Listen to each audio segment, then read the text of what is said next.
ஆனா ஓடியா போயிடுமா முந்தினம்ல பந்திக்கு சொல்லுங்க. அதாவது இந்த படத்துல எங்களை மாதிரி யூடியூப் ரிவ்யூவர்ஸை சாட்டையர் அடிக்கிறீங்களா, சப்போர்ட் பண்றீங்களா? அது ரெண்டுமே இருக்கு. அதாவது வந்துட்டு ரெண்டு பேருக்குமே ஈக்குவலாக தான் ஆனந்த் பண்ணியிருக்காங்க. ஆக்சுவலாக வந்துட்டு ஒரு ரிவ்யூவர்னா எப்படி இருக்கணும் அப்படின்றதும் இந்த படத்தில் இருக்கு. அதே மாதிரி ஆஸ் ஏ ஒரு ப்ரொடியூசர் டிரெக்டர்னா அவங்க எப்படி இருக்கணும் அப்படின்றதும் இதில் இருக்கு. ரெண்டுமே இருக்கு இதில். கண்டிப்பாக ஒரு பட்சமாக இந்த படம் இருக்கவே இருக்காது. டைரக்டர் சார், கொஞ்சம் கூட மனசாட்சியே இல்லாம ஜோதிகா சூர்யா பாட்டை வந்து எப்படி டைரக்டர் யாஷிகா ஆனந்த் வச்சு எடுத்தீங்க? எங்க மேடம் இருக்கீங்க? இல்ல மேம், அவங்க யார் தெரியும்ல, பத்திரிகை உலகின் நயன்தாரா. Hello ma'am. மேம், இது வந்து ஜிவிஎம் சார் ஆல்ரெடி இன்டர்வியூவில் சொல்லியிருக்காங்க. எங்களுக்கு எங்கள் படத்தோட ப்ரீ ரிலீஸ் ஃபங்க்ஷன் முன்னாடி அவர் வேற ஒரு இன்டர்வியூவில் கூட சொல்லியிருக்காங்க. ஆக்சுவலாக ரொம்ப என்ஜாய் பண்ணி பண்ணார். இது வந்து ஸ்க்ரீன் பிளேக்குள்ள ஒரு சீக்வன்ஸ். இது ஆக்சுவலாக இது வெறும் காமெடிக்காக மட்டும் எடுக்கல, இது ஸ்க்ரீன் பிளேவாகவே இது தேவைப்படுது. ஸோ நாங்களே கொஞ்சம் ஹெசிடேட் பண்ணி தான் சார்கிட்ட கேட்டோம். பட் அவர் ரொம்ப ஸ்போர்ட்டிவாக இது பண்ணி தான் அவன் நல்லா இருக்கு இது அப்படின்னு சொல்லி பண்ணார். நீங்கள் தேட்டரில் பாருங்கள், பார்த்தீங்கன்னா உங்களுக்கு எதுக்காக பண்ணுன்றது ரிவீல் ஆகும் கண்டிப்பாக. Sir congratulations.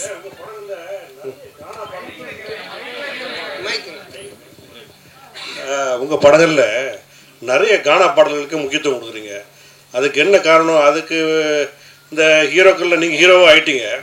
அந்த மாதிரி இந்த இன்ட்ரோடக்ஷன் சாங்ஸு அந்த மாதிரிலாம் நீங்கள் இம்பார்ட்டன்ஸ் கொடுக்காம மெயினாக கானா பாடலுக்கு முக்கியத்துவம் கொடுக்குறதுக்கு என்ன காரணம்? இல்லை தம்பி டைரக்டரும் அதுக்கு ஒரு முக்கிய காரணம். இவர் வந்து ராயபுரம், ஆனால் சொந்த ஊர் திருநெல்வேலி. அதனால பைல்வான் ரங்கநாதன் நடிக்க வச்சிருக்கான் படத்தில், அவங்க ஊருக்காரங்க அப்படின்னு சொல்லிட்டு. ஸோ அது மாதிரி அவங்க ராயபுரம். ஸோ இதுக்கு முன்னாடி நான் பண்ண கானா படம் பார்த்தீங்கன்னா ஜான்சன், அவன் வந்துட்டு வியாசார்பாடி. ஸோ இவங்க எல்லாருமே இன்புட்ஸ் கொடுக்கறதா, என்னோட இன்புட்ஸ்னு கிடையாது. ஸோ அவங்க என்ன சொல்றாங்களோ அதை நம்ம கேட்டு பண்றது தானே. பாரிஸ் அதுதான் அதோட ஃபுல்லா கானா படம். ஆமா, அந்த டைரக்டர் வந்துட்டு வியாசார்பாடி. ஸோ இவர் ராயபுரம். இன்னும் நான் வந்துட்டு இது மின்ட்டு தாண்டவே இல்லை. சந்தானம் சார் ஒரு நிமிஷம். மணி சார், எப்போதுமே எல்லாருமே நிறைய வசூல் வரணும், திருப்பதியிலவே வந்து நம்ம வந்து சாமி கும்பிடணும் அப்படிம்பாங்க. இந்த படத்துல நீங்க திருப்பதி கோவிந்தாவை கிண்டல் பண்ணிருக்கீங்கன்னு சேலத்துல வந்து நிறைய வக்கீல்கள் வந்து புகார் கொடுத்துருக்காங்க. அந்த கோவிந்தா கோவிந்தா பாட்டு வந்து உண்மையிலேயே கடவுளை கிண்டல் பண்ணிருக்குதா? அவங்களுக்கு என்ன பதில்? அதானே, இல்லை அது வந்து கிண்டல் கிடையாது. அதாவது நிறைய பேர் நிறைய விஷயங்கள் சொல்லுவாங்க, ஓகேங்களா. இப்போ பார்க்குறவங்க எல்லாரும் அவங்களோட சஜஷன் சொல்லுவாங்க, இது சரியில்லை, அது மாற்றணும், இது பண்ணணுன்ட்டு. பட் அது எல்லாத்தையும் நம்ம எடுத்துக்க முடியாது, அப்படி வாழவும் முடியாது. கோர்ட் என்ன சொல்லுது, அப்புறம் சென்சார் சர்டிஃபிகேட், அவங்க சில ரூல்ஸ் அண்ட் ரெகுலேஷன்ஸ் வச்சிருக்காங்க. அவங்க சொல்றது மட்டும் தான் தமிழ் சினிமாவில் பண்ண முடியும். ஒரு கோர்ட் சொல்றதா நம்ம செய்ய முடியும். போறவங்க வரவங்க சொல்றதெல்லாம் நம்ம கேட்டு எதுவும் செய்ய முடியாது. ஆமாம், சென்சாரில் வந்து அவங்க பார்த்துட்டு என்ன கரெக்ஷனாக சொல்லியிருக்காங்க அதையும் நாங்கள் பண்ணியிருக்கோம். ஸோ அதனால் கரெக்டான ஒரு விஷயம்னா அது ஒன்று சட்டம் கோர்ட், இல்லைன்னா சினிமாவுக்கு சென்சார். இதை தவிர போகிறவங்க வரவங்கலாம் சொல்கிறாங்க, நம்ம என்ன பண்ண முடியும், அது அவங்களுடைய கருத்து. சந்தானம். ஆமாம், அதில் நீங்கள் இப்போ பார்த்தீங்க அந்த பாட்டில் வந்துட்டு அந்த பாட்டு வரும், நடுவில் இவரோட கேரக்டரை பற்றி வரும். ஆனால் இதுக்கு அந்த பாட்டுக்கும் சம்மந்தம் இருக்காது. இப்போ நம்ம பெருமாளை பற்றியோ இல்லை கோவிந்தாவை பற்றியோ நம்ம கிண்டலாக பண்ணி தான் சொல்லலாம். அது எனக்கு வந்து நான் வந்து திருப்பதிக்கு போய் ரிலீஸ், இப்போ இந்த ரிலீஸ் மட்டும் கூட நாங்கள் போகிறோம். நாங்கள் வந்து வருஷம் எல்லா படத்துக்குமே நான் ஆனந்தம் கீழே இருந்து மேலே நடந்தே போவோம். இப்போ இந்த தடவையும் போகிறோம். நான் பெருமாளுடைய பக்தர், எனக்கு பெருமாள் ரிலீஸ் மட்டும் நான் போய் வேண்டிப்பேன். அவருடைய பாட்டு ஃபர்ஸ்ட் வரணுன்றது என்னுடைய ஒரு ஆசையாக இருந்துச்சு. அதை தான் நம்ம வச்சிருக்கோமே தவிர. ரெண்டாவது உங்களுக்கு தெரியும், நான் வந்துட்டு கடவுள் நம்பிக்கை உடையவன். இன்னைக்கு டிஷர்ட் கருப்பு போட்டுக்கிறவங்க கேட்குறீங்களா? ஸோ அதனால் நான் வந்து கடவுளுக்கு கிண்டல் பண்ணியோ கடவுள் இது பண்ணலாம் இது பண்ணவே மாட்டேன். அது உங்கள் எல்லாருக்குமே தெரிஞ்ச விஷயம். அதனால் அது வந்து என்னுடைய மன திருப்திக்காக வச்சது, அதுவும் சரியான முறையில் இருக்கு. சந்தானம் சார், சந்தானம், நீங்கள் தமிழ் படைப்பாளி, பாட்டாளி, நல்ல தமிழ் பேர் வச்சிருக்கலாமே. இதுக்கான ஆக்சுவலாக வந்துட்டு இது தில்லுக்கு துட்டு 1லேருந்து ஆரம்பித்த சீக்வல்னு. இது தில்லுக்கு துட்டு 1, தில்லுக்கு துட்டு 2, அதுக்கப்புறம் டிடி ரிட்டர்ன்ஸ். ஸோ இப்படி எல்லாமே அதில் வந்ததுனால அதனுடைய சாயில் இருந்தால் ஈஸியாக ஆடியன்ஸ் கொஞ்சம் ரீச் ஆகும் அப்படின்றதுக்காக தானே தவிர, இல்லைன்னா நீங்கள் சொன்ன மாதிரி இப்போ நம்ம நல்ல ஒரு தமிழ் பேர் இதுக்கப்புறம் வைக்கலாங்க. சந்தானம் சார், இங்க இப்போ ஒரு வாரமா வந்து எல்லையில வந்து பதற்றம் இருக்கு. எதிர்பாராத பல நிகழ்வுகள் நடந்திருக்கு. இந்த நிகழ்வுகளால சில படங்கள் ரிலீஸ் ஆன படங்களை வந்து நிறுத்திட்டு புஷ் டேட்ஸ் ஆல்சோ. பலர் வந்து ரிலீஸ் பண்ணலான்றதை வந்து புஷ் பண்றதுக்கான முயற்சி எடுத்திருக்காங்க.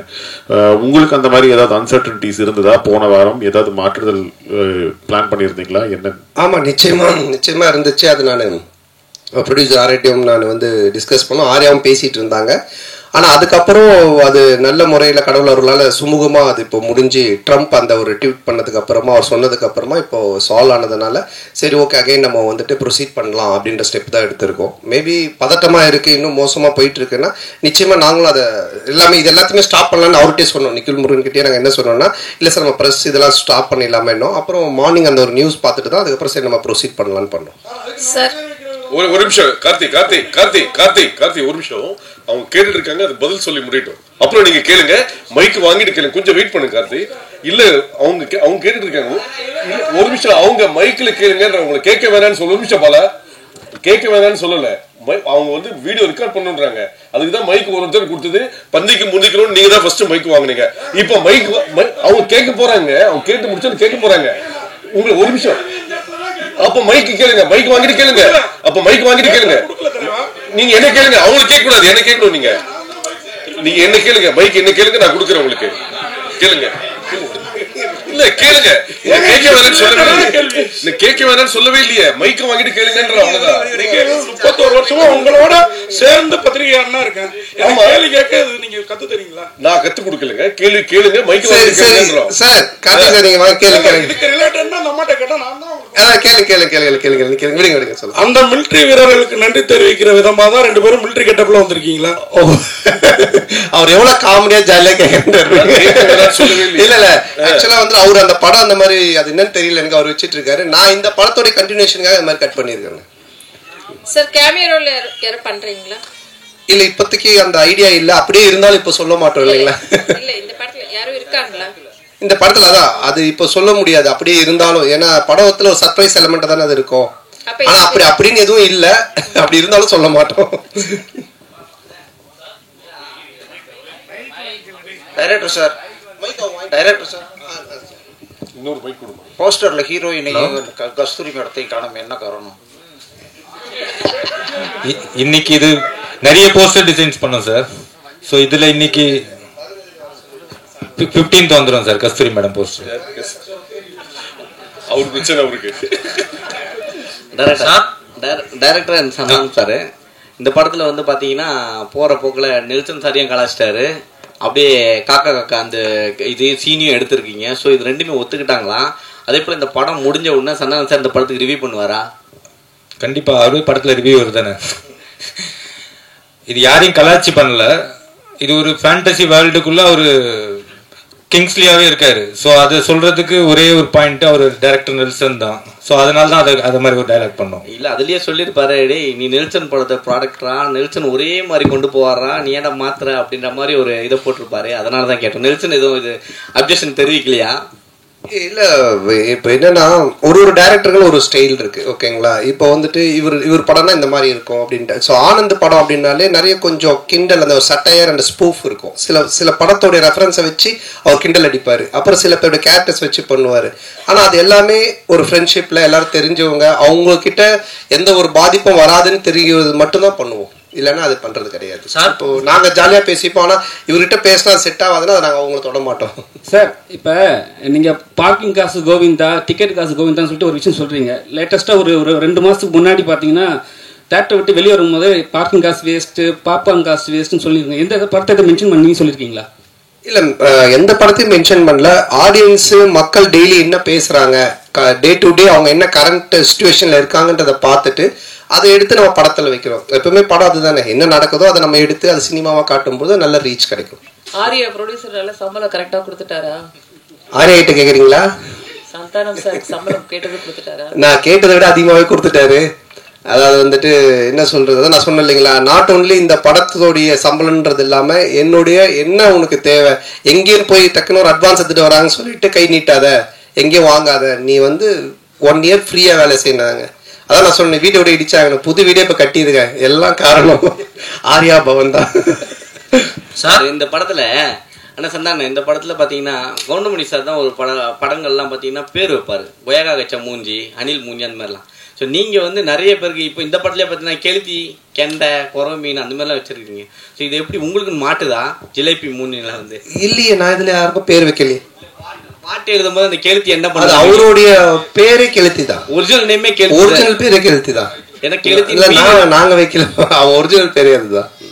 சார் உங்களுக்கு சூர்யா ஜோதிகா பாட்டு எடுக்கும்போது கௌதம் மேனன் வந்து என்ன சொன்னாருன்னா அவர் படத்தையே ரீக்ரியேட் பண்ணிருக்காரு. அதுவும் நீங்க தான் சொல்லணும், கிண்டல் பண்ணி நீங்க ரொம்ப எடுத்துக்க மாதிரி எடுத்துருக்கு. அது யாஷிகா ஆனந்த் கூட ஸ்லோ மெஷன்ல கூட விட்டு அவர் ஒத்துக்கிட்டாரா இப்படி?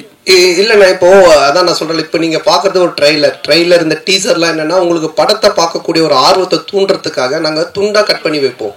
அவருடைய முன் கதை என்ன பின் கதை எதுவுமே தெரியாது. அப்போ அதை பார்க்கும்போது உங்களுக்கு ஒரு ஒரு என்ன சொல்றது, இது என்னவா இருக்கும், இது என்ன அப்படின்னு ஒரு கொஸ்டின் கேட்கலாம். அந்த ஒரு வைரலுக்காக தான் அதை பண்றோம். பட் படமா நீங்க பார்த்துட்டானுங்க அது ரொம்ப கிளியர் பிக்சர்ல கரெக்டா வரும். 1000 தான் சொல்லுங்க. அந்த பாட்டை பார்க்கும்போது சூர்யா ஜோதியாவுக்கும் வராதா, சூர்யா ரசிகர்களுக்கும் வராதா? நீங்க எவ்வளவு கிண்டல் பண்ணிருக்கீங்க? இல்ல, இது கிண்டலாவே வராதுண்ணா. இப்ப என்னன்னா அவரு அந்த படத்தோட இயக்குனர், அவரு அதை பண்றாரு. அது ஏன் பண்றாரு, அதுக்கு ஒரு காரணம் இருக்கு. அந்த காரணத்தை சொல்லும் போது கண்டிப்பா தப்பா இருக்காது. நிறைய படத்துல நிறைய ரெஃபரன்ஸ் வைக்கிறாங்க. அது கரெக்டா அந்த கதையோட ஒத்து வந்தா ஓகே. திடீர்னு துண்டா சும்மா வெறுப்பேற்றதாக வச்சோன்னா தப்பா இருக்கும். அண்ணா உங்களுக்கு வந்து ஆர்யாவை ரொம்ப பிடிக்கும். இப்ப ப்ரொடியூசரா நல்லா பிடிச்சிருக்கா, நண்பரா பிடிச்சிருக்கா? ஆர்யாவையா? இல்லை, ரெண்டுமே தான். ஏன்னா நண்பனா இருந்ததுனால தான் அந்த ப்ரொடியூசரா மாதிரி. ரெண்டு பேருமே வந்துட்டு என்ன சொல்றது, ப்ரொடியூசரா இருக்கும்போது சில நேரத்தில் சண்டை வரும், நண்பனா இருக்கும்போது சண்டை வராது. அடிக்கடி கோச்சுப்பான். அது மாதிரி வந்துட்டு இது நான் சொன்ன இது மாதிரி பண்ணவே இல்லை, இது பாரு இப்படி ஆயிடுச்சுன்னு. ஃபர்ஸ்ட் டே ஷூட்டிங்கே கால் பண்ணி நான் வந்து உனக்கு காமெடி சூப்பர் ஸ்டார் நான் சும்மா தான் பேர் வச்சேன், நீ நிஜமாலே பண்ணிட்டு இருக்க அப்படின்னா. ஏன் என்னென்ன வேட்டையின் ஷூட்டிங்ல எவ்வளோ செலவு தெரியுமா அப்படின்னா, தெரியாது மச்சான் இவ்வளோ செலவு அப்படின்னா. நம்ம ஷூட்டிங்ல எவ்வளோ செலவு தெரியுமா, எவ்வளோன்னா அதே செலவு, அதே 200 பேர், அதே இது. நான் உங்களுக்கு காமெடி சூப்பர் ஸ்டார் பேர் வச்சா சூப்பர் ஸ்டாருக்கு இவ்வளோ நீ செலவு பண்ணுவியா அப்படின்னு சொல்லி கோச்சிக்கிட்டான். அப்புறம் நான் சொன்னேன், இல்லை மச்சா இது மாதிரி இதெல்லாம் தேவைப்படுது அப்படின்னு. அதுக்கப்புறமா ரொம்ப சண்டே ஆயிடுச்சு. டக்குன்னு என்ன பண்ணுவேன்னா ஒரு 2 நாள் ஈஷாக்கு போயிடுவேன். உடனே ஃபோன் அடிப்பான், அங்கே அடிச்சுட்டு இல்லை சத்குருட்ட காசு வாங்கி கொடு அப்படின்வான். நீ அவர்கிட்ட அப்புறம் காசு வாங்கி தர முடியும், நீ அங்கே தானே போற, எனக்கு காசு வாங்கி கொடுத்துட்டு போ, அவர் பேர் போட்டு ப்ரொடியூசர் அப்படின்வான். சரி மச்சா வந்து ஸோ ப்ரொடியூசர் அது மாதிரி இடி சண்டை வரும். நண்பனா இருக்கும்போது எதுவுமே இருக்காது, ஃபுல்லாக ஜாலியாக. ஆமா, கொஞ்சம் அடிக்கடி நடக்கும். சார் போன மேடையில் அவங்கள கடவுளா பார்த்து காலில் உழுதாரு கூல் சுரேஷ். இந்த படத்துல இருக்கிறாரா? காணும்.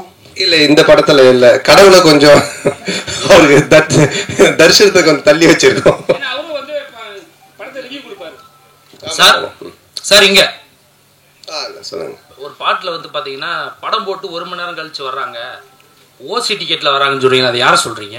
இல்லை, இப்போ நிறைய பேர் வந்துட்டு பார்த்தீங்கன்னா பப்ளிக்ல வந்துட்டு இஷ்யூ பண்ணுறாங்க, ஏதோ ஒரு டிக்கெட்ஸ் கொடுக்குறாங்க, இல்லை ஃபேன் ஷோ போடுறாங்க, ஏதோ ஒன்று பண்ணுறாங்கன்னு வச்சுக்கலாம். அதில் கும்பலில் சில பேர் வராங்க, வந்துட்டு அவங்கெல்லாம் சில விஷயங்கள்லாம் பேசுகிறாங்க. அது வந்துட்டு நாளைக்கு பார்த்தீங்கன்னா வைரல் ஆகுது. அது நிறைய என்ன சொல்கிறது ரிவ்யூஸ் ஷோஸ் நீங்கள் பார்த்தீங்கன்னா இருக்கும். ஸோ இப்போ இதை வந்துட்டு வைரலாக நிறைய பேர் பேசுகிறாங்க, கமெண்ட்ஸில் சொல்கிறாங்க, இவன் ஓசி டிக்கெட்டில் வந்தவன்பா, இவன் பார் லேட் அண்ட் டாச், இதெல்லாம் வந்து கமெண்ட்ஸில் வர்றது. அது எல்லாத்தையும் எடுத்து தான் அந்த லிரிக்கெல்லாம் கெளுத்தி எழுதுனது. ஸோ எழுதும்போது நல்லா இருந்துச்சு, நாங்கள் கேட்டோம், இதெல்லாம் லைவ்ல இருக்குன்னா சரி ஓகே பண்ணிட்டோம். நீங்க இந்த படத்துல எப்படி ஓசி டிக்கெட் வாங்கி படம் பாக்குறீங்களா இல்ல தியேட்டர்ல போய் வாங்கி படம் பாக்குறீங்களா? நான் கொஞ்சம் ஓசி டிக்கெட் தான், ஏன்னா ரிவ்யூ பண்றோம் இல்லைங்களா. அப்போ ரிவ்யூ பண்ணும்போது எங்களுக்கு ஒரு ஷோ போடுவாங்க, அப்போ போவோம். அதனால தான் என்ன வச்சு அதை கலாச்சி பண்ணியிருக்காங்க. ஆனால் சந்தான இந்த வருஷம் பார்த்தீங்கன்னா உங்களுக்கு அதிகமாக உங்கள் நட்பு சைடில் வந்து இழப்புகள், 2 இழப்புகள், சேஷன்னா இன்னொன்று ஆண்டனி. ஸோ இந்த படத்தில் சேஷு இருந்தால் எப்படி இருந்திருக்கும்? ஏன்னா இப்போ இல்லை. ஸோ ஒருவேளை சேஷுக்கான ஏதாவது சீக்வன்ஸ் ஏதாவது வச்சுருந்தீங்களா? அது இல்லாமல் டிடின்ற இதுக்கு வழக்கம் போயிட்டுருக்கு. இல்லை இருக்கு, அதாவது வந்து எங்கள் டீம் எல்லாருக்குமே நாங்கள் எழுதுவோம், அதில் இருந்துச்சு. ஆனால் பட் காலத்தின் இது அவர் இல்லை. பட் எல்லாருக்குமே எங்கள் டீமில் எல்லாருமே வச்சு தான் எழுதுவோம். இப்போ கம்ஃபர்ட் ஜோனுன்னு ஒரு சில ஹீரோஸ் இருக்காங்க, அதே டைரக்டர் அதே டீமோட. இந்த ஹீரோஸ்க்கு வந்துட்டுனா உங்களோட டீம் பண்ணால் கரெக்டாக இருக்கும். இதை நீங்கள் எப்படி பார்க்குறீங்க? உங்களுக்கு இதே மாதிரி ஃபஸ்ட்டு பார்ட் 1, இப்போ 2, இதுக்கு அப்புறம் 3 பண்ண போகிறேன்னு சொன்னீங்க. ஸோ இதை தாண்டி நீங்கள் சந்தானமாக ஒரு ஆக்டராக, இப்போவுமே ஆக்டராக இதை தாண்டி ஒரு லெவலுக்கு வர வாய்ப்பு இருக்கா? இல்லை இப்போ என்னென்ன படம் பார்த்தீங்கன்னா ஃபர்ஸ்ட் மாதிரிலாம் ஒரு படம் பண்ணோம் டக்குன்னு இன்னொரு கதை அப்படின்லாம் கிடையாது. ஏன்னா இன்னைக்கு ஓப்பன் மீடியாவாகி போச்சு. ஓடிடி பிளாட்ஃபார்ம் வந்தோடனே ஹாலிவுட் படத்துலேருந்து எல்லா படங்களுமே ஆடியன்ஸ் எல்லாத்தையுமே பார்க்குறாங்க. ஸோ ஒரு டைரக்டரோட ட்ராவல் பண்ணி ஒன்று சிங்க் ஆகி ஒன்று வந்து செட் ஆகிறதுக்கு மினிமம் ஒரு 2-3 படம் ஆகுது. அதனால தான் டக்கு மாற்றி போக முடியல. ஏன்னா என்னோட சிங்க் அவருக்கு தெரியணும், அவரோட சிங்க் எனக்கு தெரியணும். அதுக்காக தான் அது மாதிரி ட்ராவல் பண்ணுறமே தவிர மற்றபடி சந்தானம் சார் இங்கே தான் திருப்பி ரைட் ஹியர். உங்களுடைய நட்பு வந்து சிம்புவோட வந்து எல்லாருக்கும் தெரிஞ்ச விஷயம். அண்ட் அவர் வந்து ஒரு ரிக்வெஸ்ட் வச்சிருக்காரு உங்ககிட்ட, நீங்க மறுபடியும் காமெடியனாவும் படம் வந்து நடிக்கணும் அப்படின்ட்டு. அந்த ரிக்வெஸ்ட்டை எவ்வளவு தூரத்துக்கு நீங்க எடுத்துக்கிட்டு இருக்கீங்க? இனிமேல் சந்தானம் காமெடியானவும் அடிக்கடி படத்துல பார்க்க முடியுமா? ஏன்னா உங்களுக்குன்னு ஒரு ஃபேன் பேஸ் இருக்கு, அந்த ஃபேன் பேஸ் நீங்க மறுபடியும் காமெடியன் ரோல்ஸும் பண்ணணும்னு எதிர்பார்க்கறாங்க. இல்லை அதுதான், இப்போ காமெடி ரோல்னா நீங்கள் ஃபஸ்ட்டு பார்த்த சந்தானத்தை பார்க்க முடியாது நிச்சயமாக. அந்த மாதிரி ஒரு சந்தானம் இருக்காது. ஏன்னா அது இப்போவே ஆடியன்ஸு டிவியில் நிறைய ஷோஸில் நிறைய ஆதித்யா சேனல் சிரிப்பெல்லாம் பார்த்துட்டாங்க, நீங்களும் யூடியூப்ல நிறைய பார்த்துருக்கீங்க. ஸோ புதுசாக ஒன்று பண்ணணும், அதை எப்படி டிசைன் பண்ணி பண்ணணுன்றதை நானும் யோசிச்சுக்கிட்டு இருக்கேன். அண்டு எல்லா படத்துலையும் என்னால் பண்ணுவேனான்னு எனக்கு தெரியல. ஏன்னா எனக்கு ஆல்ரெடி கமிட் ஆகி ஹீரோவாக பண்ணக்கூடிய அட்வான்ஸ் கொடுத்து ஒரு 3-4 பேர் ஆல்ரெடி வெயிட்டிங்கில் இருக்காங்க. ஸோ அதுவும் நான் பண்ணணும். இப்போ அதுவே நான் ஒரு படத்தை திருப்பியும் அவங்களுக்கு ரிட்டர்ன் பண்ணிட்டு தான் எஸ்டிஆருக்காக அதை பண்ணுறேன். அவருக்கு அதை என்ன மாதிரி பண்ண முடியுன்றதை நான் இப்போ டிசைன் பண்ணிட்டு இருக்கோம். அதுக்கப்புறம் ஆர்யாவோட ஒரு கமிட்மெண்ட் இருக்குது. நான் வடக்குப்பட்டி ராமசாமிலே சொன்னேன் ஆர்யாவோட நான் பண்ணணும் அப்படின்ட்டு. ஸோ அந்த கமிட்மெண்ட்டும் போயிட்டு இருக்கு. ஸோ அதுக்கும் பேசிட்டு இருந்தோம். பட் இவன் எப்போ பண்ணுவான்னு தெரியல. இவங்கிட்ட அப்படின்னா ஆர்யா கியூபுக்கே 1 விக்கெட் தான் அனுப்புனா அப்படின்னு சொன்னேன். ஸோ ஆனந்தம் ஒரு லைன் ஒன்று எழுதி இருக்கான் எங்கள் 2 பேரை வச்சு. அதில் ஒரு கேரக்டர் ஒன்று பண்ணலான் இருக்கோம். ஸோ பண்ணுவேன் கண்டிப்பாக. ஆனால் நிறைய பண்ணுவேனான்னு தெரியாது, பழச பண்ண மாட்டேன் நிச்சயமா. ஆனா இந்த கொஸ்டினோட தொடர்ச்சி தான் இது. சிம்பு சார் சொன்னாரு தமிழ் சினிமாவில் காமெடி நடிகர்கள் குறைஞ்சிட்டாங்க, காமெடியும் கம்மியாயிடுச்சுன்னு சொல்றாங்க. அது எப்படி நீங்க பாக்குறீங்க? அவர் சொன்னதுக்கு என்ன வந்து பாக்குறீங்களா எப்படி சொல்லுங்க? அவர் உங்களுக்கு தான் சொன்னாரு, நீங்களா வந்து ஆக்டர் ஆகி போயிட்டீங்க, ஹீரோ ஆகி போயிட்டீங்க, ஸோ வந்து தமிழ் சினிமாவில் காமெடி கம்மியாயிடுச்சுன்னு சொன்னாரு. இல்ல என்கிட்ட அவர் பர்சனலா சொல்ல பப்ளிக்கா எல்லார்கிட்டயும் சொன்னாரு. அப்போ நீங்க நடிக்க வாங்கன்னு கூப்பிட்டா நான் அதுக்கு எஸ்ன்னு சொன்னேன். அதை நான் எப்படி சொல்ல முடியும்? அரே சார் சார்பட்டா பயங்கர ஹிட், பிளாக் பஸ்டர், செகண்டும் வரப்போகுதுன்றாங்க. அதுல நீங்க இருக்கீங்களா இல்ல அடுத்த படத்துக்கு ப்ரொடியூசரா களத்துல இறங்க போறீங்களா சந்தானம் சார் வச்சு? இல்லை, இப்போ சார்பட்டா வந்து ஆகஸ்ட்லேருந்து ஷூட்டிங் பார்ட் 2. இப்போ வந்து வேட்டும் ரஞ்சித் சார் அந்த படம் ஷூட்டிங் போயிட்டுருக்கு. ஸோ கண்டிப்பாக அது ஆகஸ்ட்லேருந்து பார்ட் 2 ஸ்டார்ட் பண்ணுறோம். சார் நீங்கள் ப்ரொடியூஸ் பண்ணதுக்கப்புறம் சந்தானம் சார் நீங்கள் சொன்ன மாதிரி கேட்க ஆரம்பிச்சாரா இல்லை அவர் சொல்கிறது நீங்கள் கேட்க ஆரம்பிச்சிங்களா? ஏன்னா பாட்லேயே சொல்லியிருப்பாரு. இந்த படம் பொறுத்த வரைக்கும் என்ன, ப்ரொடியூசர்னு பேர் தான், பண்ணதெல்லாம் இவர் தான். ஏன்னா நான் சொன்னல ஃபர்ஸ்ட் டே ஷூட்டிங் போய் அந்த செலவு லிஸ்ட் எடுத்து பார்த்தேன். டேய் உண்மையான கப்பலில் ஷூட் பண்ணாலும் இவ்வளோ செலவாகுதுடா அப்படின்னு சொன்னேன். பட் நான் சொன்ன மாதிரி இந்த படம் அப்படி எடுத்திருந்தா தான், இப்போ நீங்கள் அந்த குவாலிட்டியாக எடுத்திருந்தா தான் அது அதோட அவுட்புட்டு தேவைப்பட்டுது. பட் அது வந்து எவ்வளோ பெஸ்ட்டாக எவ்வளோ எஃபிஷியண்ட்டாக ப்ரொடக்ஷன் சைட்லேருந்து எவ்வளோ கம்மியாக நம்ம பண்ண முடியுமோ அது வந்து கம்மியான வேஸ்டேஜ் இல்லாமல் எங்களால் எங்களோட எக்ஸ்பீரியன்ஸ் டீமை வச்சு அது மேக்ஸிமம் வேஸ்டேஜ் கட் பண்ணி அது பெஸ்ட்டாக பண்ண முடிய அளவுக்கு பண்ணியிருக்கோம். பட் எதுவுமே நான் கண்ட்ரோல் பண்ணது, நான் ஒன்று தான் அவர்கிட்ட சொன்னேன், எது தேவையோ பண்ணு, கண்டிப்பாக பண்ணாமல் இருக்காது. ஸோ அப்படி தான் இது பண்ணது. பட் ஃபுல்லாக பண்ணது அவர் தான். சந்தானம் சார், நீங்கள் காமெடி வெளிப்படத்தில் பண்ண மாட்டேன் அப்படின்னு சிம்புவோட நட்புக்காக இப்போ காமெடி போடுவீங்க. அதுமாரி பழைய ப்ரெஸ் மீட்டில் சொன்னீங்க நான் வந்து அரசியல் பக்கமே போக மாட்டேன் அப்படின்னு. இப்போ உங்கள் நண்பர் உதயநிதி சார் வந்து பார்த்தாவா எனக்கு ஹெல்ப் பண்ணு அப்படின்னு அடுத்த மே மாதம் கூப்பிட்டாருன்னா சிம்பு மாதிரி அந்த கொள்கையை மாற்றி ஏதாவது பிரச்சாரத்துக்காவது போகிறதுக்கு ஐடியா இருக்கா? சரி, அரசியலை பொறுத்த வரைக்கும் சார் யார் கூப்பிட்டாலும் யார் இது பண்ணாலுமே ஒரு விஷயம் தான் நான் வந்து தெளிவாக சொல்கிறது என்னென்னா, நீங்கள் உழைச்சா உங்களுக்கு சாப்பாடு, நான் உழைச்சா எனக்கு சாப்பாடு, இதை தவிர வேறு எதுவுமே கிடையாது. பட் நட்பு ரீதியாக சில விஷயங்கள் இருக்குது, இதெல்லாம் பண்ண முடியும் இதெல்லாம் பண்ண முடியாது. இப்போ நான் சிம்பு சார் எஸ்டிஆரில் என்ன கூப்பிட்டாலும் இப்போ அவர் வந்து சந்தானத்துக்கு கம்ஃபர்டபுளாக என்ன காமெடி பண்ண முடியும், அவருக்கு என்ன செய்ய முடியும் கேரக்டரா அப்படின்ற அந்த ஃப்ரீடம் எனக்கு கொடுத்துருக்காரு. அதையே பழசு அதையே பண்ணணும் அப்படின்னு அவர் என்ன ஃபோர்ஸ் பண்ணல, இல்லை அந்த மாதிரி ஒன்று சொல்லலை. அது மாதிரி உதய் சார் கூப்பிட்டாலும் அதுக்குன்னு சில எனக்கு இந்த கம்ஃபர்டபுள் ஓகே இதை நான் பண்ண முடியும், நான் வந்து சொல்ல முடியும், இதெல்லாம் எனக்கு ஓகேன்னா நான் நிச்சயமாக போய் பண்ணுவேன்.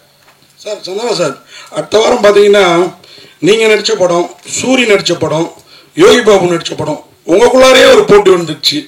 அது எப்படி பார்க்க? ஏன் மற்ற இன்னொருத்தர் விட்டுட்டீங்களே, டாம் க்ரூஸ், மிஷன் இம்பாசிபிள் அவரே சேர்த்துக்குங்க. ஹாலிவுட்ல விட்டுட்டீங்க. அப்புறம் ஃபைனல் டெஸ்டினேஷன் அந்த ஹீரோ பேர் என்ன, ஹீரோயின் பேர் என்ன, பேர் தெரியல, அவங்களே சேர்த்துங்க. 5 பேர் தமிழ்நாட்டை விட்டு அதனால தெரியல. ஸோ அதனால எல்லாரையும் சேர்த்துங்க, மொத்தமாக எல்லாரும் காம்படிஷன்னால எத்தனை படம் வந்தாலும் ஓடும் சார், நல்லா இருந்துச்சுன்னா. சார் ஆர்யா சார், நீங்கள் இதில் ப்ரொடியூசராக மட்டும் ரோல் பண்ணுறீங்களா இல்லை ஏதாவது ஒரு சின்ன கேமியோ ரோல்? இல்லை சார் ஒன்லி ப்ரொடியூசர் ரோல் மட்டும்தான். ஆனால் சந்தானே என்னதான் படம் கஷ்டப்பட்டு எடுத்தாலும் ரிவ்யூவர் வந்துட்டு முதல் நாளே கிளிகளையும் கிழிச்சு தொங்க விடுவாங்க. இதை எப்படி பாக்குறீங்க? ஏன்னா ரொம்ப கஷ்டப்பட்டா எடுக்கிறோம் எல்லாருமே. ஸோ ஏதாவது மிஸ்டேக் வரும். இல்லை அதை பார்க்கறத விட உங்க 2 பேர் தான் நான் பார்க்குறேன். மாற்றி மாற்றி ஏதாவது ஒரு பிரச்சனை பண்ணிட்டு இந்த அன்னிக்கேள்வி இப்போ இந்த அன்னிக்கேள்வி 2 பேர் பண்றத நல்லா பார்த்துக்கிட்டு இருக்கேன். சரி அப்படிலாம் கிடையாது. நல்ல படம் வந்தால் நல்லா இருக்குன்னு தான் சொல்றாங்க. ஓகேங்களா? ஸோ வந்துட்டு இப்போ இவர் ப்ளூ சட்டை மாறனே பார்த்தீங்கன்னா எல்லா படத்தையும் அவர் கழிவு ஊத்துறது இல்லை. நல்ல படத்தை நல்லா இருக்குன்னு தான் சொல்றாரு அவர். இந்த மாதிரி எல்லாம் நிறைய ரிவ்யூஸ் வந்து நல்லா இருக்கிற படத்தை நல்லா இருக்குன்னு சொல்றாங்க. அதனால இது நல்லா இருந்துச்சுன்னா நல்லா இருக்குன்னு சொல்ல போறாங்க. அவ்வளவுதான். தப்பு இருந்துச்சுன்னா நாங்கள் பார்த்துட்டு இது தப்பா இருந்தா உண்மையிலேயே நாங்கள் திருத்திக்க பார்ப்போம். தப்பு இல்லைன்னா அவரு அவர் ஏதோ சொல்றாருன்னு சொல்லிட்டு போவோம். அவ்வளவுதான். ஆனந்த் சார், தொடர்ந்து சந்தான சாருக்கே ஸ்கிரிப்ட் பண்ணிட்டு வந்திருக்கீங்க. செகண்டு அடுத்ததும் சந்தான சாருக்கே தான் லைன் சொல்லியிருக்கீங்கன்னு சொல்றாங்க. அடுத்து வெளியே வரதுக்கான வாய்ப்பு இருக்குமா? வேற ஹீரோக்களுக்கு பண்றதுக்கான வாய்ப்புகள்? இல்லை, கண்டிப்பாக பண்ணணும். அப்படிதான். அதுதான் ஃபர்ஸ்ட் ஆர்யா சார் வச்சு ஒரு ரிஹர்சல் பார்க்கலாம். இல்லை, ஆர்யா சாருக்கு சொன்னாங்க முன்னாடியே லைன் தான் சொல்லு, ரெடி பண்ணி சொல்லு அப்படின்னாங்க. ஸோ கண்டிப்பாக இது முடிஞ்சோன்னா அடுத்து சாருக்கு தான். சந்தானம் சார், இந்த படத்துல கஸ்தூரிக்கு வந்து நீங்க பையனா நடிக்கீங்க, அவங்க அம்மாவா நடிக்காங்கன்னு ஒரே பேச்சா இருக்கு. அது எப்படி யோசிச்சு பார்த்தீங்க? கஸ்தூரி அம்மாவா செட்டில் நீங்க அம்மா அம்மா அப்படின்னு கூப்பிடும்போது அவங்க ஃபீலிங் எப்படி இருந்தது? கஸ்தூரி மேடம் சார் கேட்க சொன்னாரா? நான் கேட்டவன் ஏதாவது சொல்றாங்க, நீ கேளு. இல்ல, நீங்க இது படம் பார்த்தீங்கன்னா தெரியும். ஏன்னா வந்துட்டு அவங்களுடைய என்ன சொல்றது, அவங்கள வந்து அம்மாவா கூப்பிட்டு அவங்கள வந்து பண்ண வைக்கணுன்றது எங்களுடைய வந்துட்டு மோட்டிவேஷனே கிடையாது. ஏன்னா இப்போ எனக்கு ஒரு அம்மானா அவங்களுக்கு ஒரு ஏஜ் குரூப் இருக்கு, அதை கூப்பிட்டு தான் பண்ணுவோம். பட் இது ஒரு ரீசன் இருக்கு கதையில அப்படின்றது தான் நாங்கள் எக்ஸ்பிளைன் பண்ணோம். அதை கேட்டுட்டு அவங்களுக்கு ரொம்ப பிடிச்சி போச்சு. ஸோ அதனால தான் அவங்க அதை பண்ணாங்க. நீங்க படம் பார்க்கும்போது நீங்க கண்டிப்பா கஸ்தூரி மேடமோட ஃபேனாக தான் இருப்பீங்க. அதனால வந்துட்டு நிச்சயமா அவங்க 2 தடவை பார்ப்பீங்க. டைரக்டர் சார், அது மாதிரி அன்னைக்கு சந்தானம் சார் அந்த ஆடியோ ரிலீஸ்ல பேசுறப்ப அவருக்கு புக் காமெடி இருக்கு, மொட்டராஜனுக்கு எலி காமெடி இருக்கு, சந்தானம் சாருக்கு நல்லா காமெடி இருக்குது படத்துல. சந்தானம் சார் தான் இந்த காமெடியோட ஃப்ளோவே டேக் ஓவர் பண்றவர். டோட்டலாக உங்களுக்கு ஓப்பனிங் படம் ஆரம்பிச்சதுலேருந்து இந்த படத்தில் தான் சொன்னேன், ஓஜி சாண்டா ரிட்டர்ன்ஸ்ன்ற மாதிரி. ஏன்னா ஓவரால் இந்த படத்தையே கேரி ஓவர் பண்ணுறது சந்தானம் சார் தான். அவரோட ஸ்க்ரீன் ப்ரெசன்ஸ்லேருந்து அவரோட லுக்கு, அவரோட பாடி லாங்குவேஜ் ரொம்ப ஃப்ரெஷ்ஷாக இருக்கும். உங்களுக்கு பார்க்கும் போது ஆடியன்ஸ்க்கும் சரி, எனக்கு அதான் எப்பயுமே சொல்லுவேன், எனக்கு ரொம்ப பிடிச்சது பார்த்தா காட்டுப்பூச்சி அந்த மாதிரி கேரக்டர்ஸ் பண்ணணுன்னு. ஸோ அதை பிரேக் பண்ணுவோம் இந்த கிசா 47.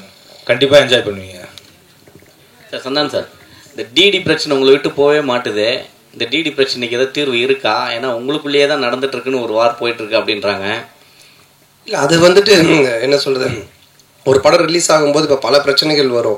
இப்போ அண்ணன் கேட்டாங்க தெரியல, சாங்கை பற்றி, டிடியை பற்றி வரும், அதை பற்றி வரும், போஸ்டரை பற்றி வரும். இது வந்து யூஸ்வலாக சினிமா நம்ம பண்ணும்போது எல்லாமே வரும். பட் ஒன்று தான், எதுவுமே சட்ட ரீதியாக கோர்ட் மூலமாக ஒரு விஷயம் ஆனால் மட்டும்தான் அது பிரச்சனை. இல்லைன்னா மற்றெல்லாம் சும்மா வாய் பேச்சு. இப்போ நீங்கள் கூட 10 வார்த்தை கேட்கலாம். ஏன்னா நீங்களும் பிளாக் டிஷர்ட், நானும் பிளாக் டிஷர்ட், எது என்ன மாதிரி போட்டுருங்க கூட கேட்கலாம். பார்த்தீங்களா, கைட்டிட்டு வெறும் ஓட முடியாது, போக முடியும் நீங்கள் வீட்டுக்கு. ஸோ அந்த மாதிரி தான் அது சட்ட ரீதியாக என்னவோ அதுக்கு பதில் தான் ஆன்சர் சொல்ல முடியும். வேற ஏதாவது கொஸ்டின்? அனைவருக்கும் நன்றி, வணக்கம். நன்றி, ரொம்ப நன்றி.